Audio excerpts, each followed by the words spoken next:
I was the brother everyone trusted with money. My family looked up to me because I ran my own business and seemed successful. They didn't know I was about to destroy everything they'd worked their whole lives to save. My older brother had been a mechanic for 25 years, saving every penny. He came to me with tears in his eyes, thanking me for letting him invest. I smiled while my stomach turned with guilt I couldn't name yet.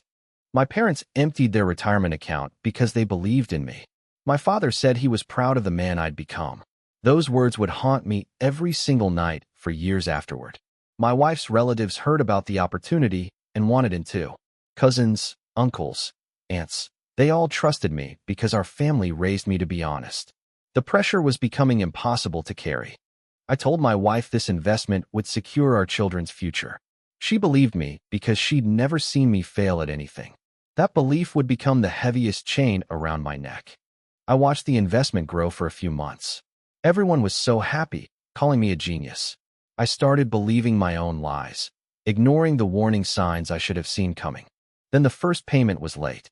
Then the second never came. My stomach dropped as I started calling the investment company. The phone number had been disconnected. My world began collapsing. I drove to their office address. It was empty. Just a locked door and a for lease sign where hundreds of thousands of family dollars had disappeared. I sat in my car and couldn't move for an hour. I had to tell my older brother first. He'd worked so hard, his hands calloused from decades fixing cars. When I told him the money was gone, he didn't yell. He just walked away without a word. My parents cried together in their living room. My mother kept saying, "We trusted you," over and over. My father just stared at the wall, his retirement dreams destroyed by his own son. My wife's relatives called demanding answers I didn't have. One cousin threatened to sue us. Another stopped speaking to our entire family. The shame spread like fire through everything we'd built. My wife stopped looking at me the same way. She didn't yell or blame me. Her quiet disappointment was worse than any anger. I'd failed our family and everyone who loved us. I couldn't sleep for weeks. Every time I closed my eyes, I saw my parents crying and my brother's back walking away. The guilt was eating me alive from the inside out. Our family gatherings became unbearable silences. Holidays that once felt warm now felt like walking through a minefield. I stopped attending because I couldn't face the people I'd hurt. I met Samuel at a financial recovery support group I was too ashamed to attend at first. He listened to my story without judgment and said something I'll never forget. "You're not a bad person who made a good decision. You're a good person who made a terrible decision." Samuel had lost everything in a fraud scandal years ago too. He understood the guilt, the shame, the ruined relationships. For the first time, someone didn't make me feel like a monster. He taught me that rebuilding starts with honesty, not just with my family, but with myself. I had to admit I'd been gambling, not investing. That truth hurt more than losing the money. I created a repayment plan for every family member. It would take years, maybe a decade, but I would pay back every penny. My brother was the first person I called with the plan. My brother listened to my repayment plan in silence. When I finished, he said, "I'll believe it when I see it." Those words motivated me more than any encouragement ever could. I sold my car and started taking the bus everywhere. Every dollar I saved went into the repayment fund. My wife started working extra shifts to help. We were in this together now. The first repayment to my parents was only $500. But when I handed them that check, my mother cried. Not from sadness this time, but from hope that maybe we'd be okay eventually. Samuel taught me real investing, slow, boring, and safe. No more get-rich-quick schemes.